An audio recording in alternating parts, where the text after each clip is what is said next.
Tell how the angels in chorus sang as they welcomed his birth.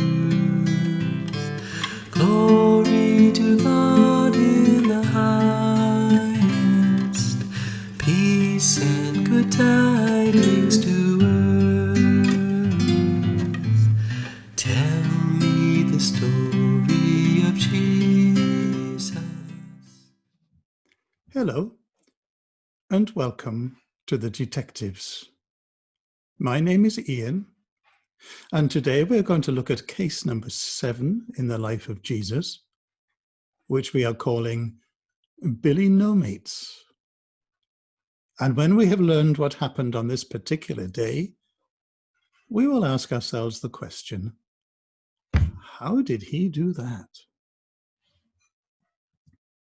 I'm telling you a story about Jesus. When he lived down here, he was called Jesus of Nazareth, because he was brought up in the village of Nazareth, and people called him by that name. But he had a secret that many people did not know about. But the more wonderful things he did, the more people began to realize there was something special about Jesus of Nazareth. On this particular day in the life of Jesus, he is heading up to Jerusalem with his disciples. His disciples, remember, were people whom he had chosen to follow him, to listen to what he taught, and one day to teach the same things to other people also.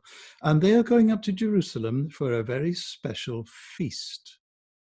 Now, these feasts were not just parties. There were times when you went to the temple to worship God in Jerusalem. They were going up to this temple. Look at how big that temple was compared to the rest of the city. And they were going to spend some time there, like all Jewish men were supposed to, at this particular feast day. In Jerusalem, there were a number of pools of water. This one is called the Pool of Bethesda. And something special happened here. Every now and then, when people saw the water stirring or bubbling around, the first person to get into that pool was made better. So there are lots of people sitting or lying around the pool.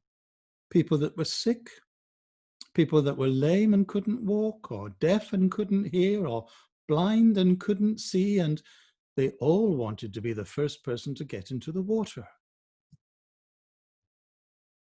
And the first person to get in was always made well.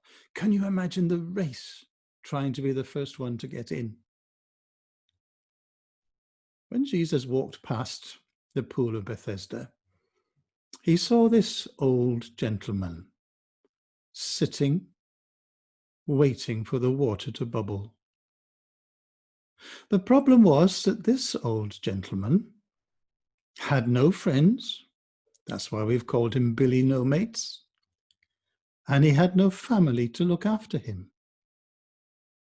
His problem was that he was lame and he couldn't walk. And although he would sit close to the pool and try to get in, he was never the first person to get in. And he had been lying there, hoping to be made better, for 38 years. Can you imagine how long that was? Can you imagine how disappointed and sad he must have been, and how often he thought to himself, I'll never get better because there's no one to help me, and I can't get into the water in time to be made better. Jesus finds out about this man. Somebody tells him. And he goes up to this man to speak to him. And he says to him, would you like to walk again? Well, imagine what a question that was. Can you imagine what the man's answer was? Of course I want to walk again. I've been here for 38 years and there's no chance of me getting in. There's nobody to help me. I am Billy No Mates. Then Jesus says to him, well then, get up and go home. That's all Jesus says. Get up and go home. Can you imagine the man saying, I wish I could. I'd love to get up and go home. I'd love to be able to get up and to walk all the way home. That's why I've been sitting here for 38 years, so that I might get up and go home. Jesus says, well, I'm telling you, get up, roll up your bed, and go home. And wonder of wonders, the man did. He started to get up. He found that his legs were strong. He stood up, and his legs were still strong. He rolled up his bed, and he goes home. And he didn't have to get into the water, because he had found a friend who made him better, who helped him to walk without having to get into the water. Can you imagine how happy he must have been? And can you imagine how surprised people must have been when they saw him walking with his bed under his arm, saying to themselves, look, he's not even wet. He didn't get into the pool, but he is walking. How is that possible? Was everybody excited for him? Well, they should have been, you know. He was excited for himself.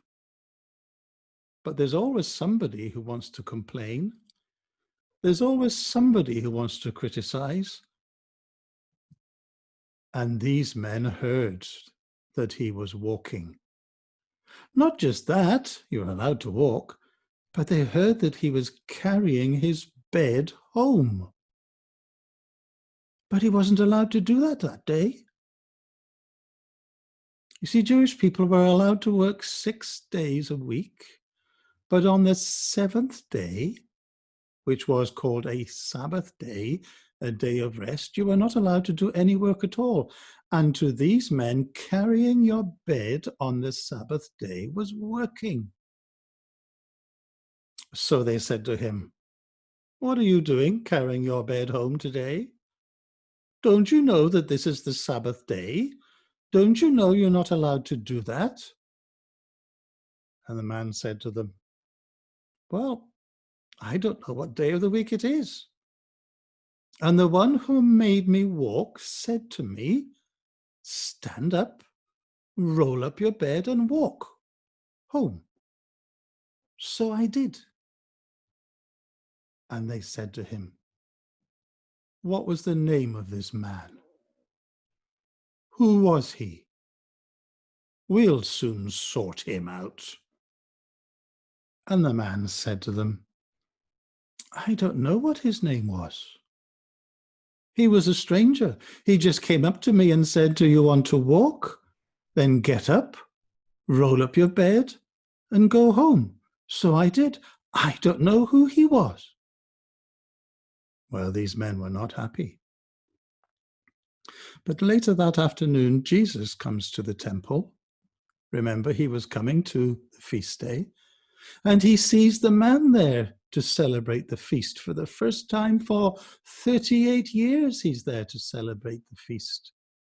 And Jesus goes up to him and says, now that you are better, be careful how you live. Don't do bad things, and then nothing worse will happen to you.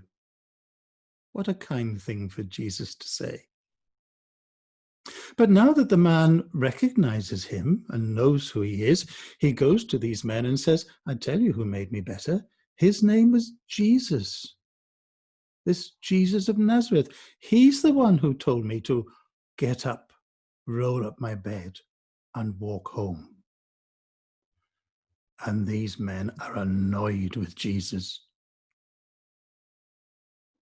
They go up to him and said, "What are you doing on a Sabbath day? You're not allowed to make people work on a Sabbath day.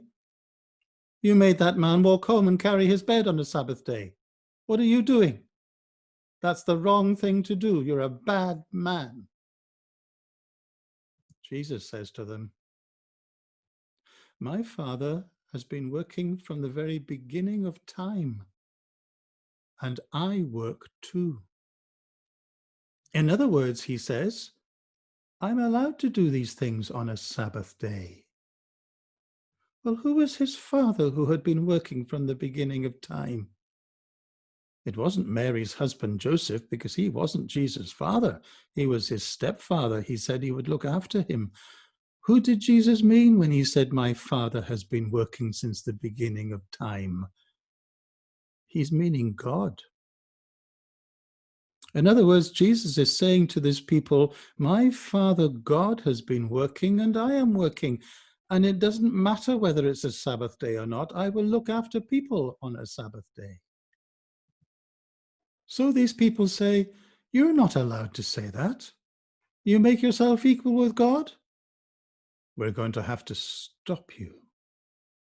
And from that day on, instead of being happy for this man, and instead of being glad that Jesus had the power to make him better, these men who ran the temple started to make plans to kill Jesus because he made himself equal with God. So how did Jesus do that? How did he make a man who hadn't walked for maybe 39 years to walk without giving him any treatment, without massaging his legs or helping him to learn to walk or giving him crutches? How did he manage to do it? He did it because he is God. And when Jesus claimed to be God, they decided they were going to kill him. I believe he's God, and that was his secret, that although he looked like he was a man, he was God inside man. If you want to be a true Christian, you must believe that Jesus is God as well. I do, and I hope you do too. Fasting alone in the desert, tell of the days that are past, how for our sins he was tempted, yet was triumphant at last. Tell of the years of his labor, tell of the sorrow he bore. He was despised and afflicted, homeless, rejected, and poor. Tell me the story of Jesus, write on my heart every word. Tell me the story most precious, sweetest that ever was heard. Tell of the cross where they nailed him, writhing in anguish and pain. Tell of the grave where they laid him, tell how he liveth again. Love in that story so tender, clearer than ever I see. Stay, let me weep while you whisper, love paid the ransom for me. Tell me the story of Jesus, Write on my heart every word. Tell me the story most precious, sweetest that ever was heard.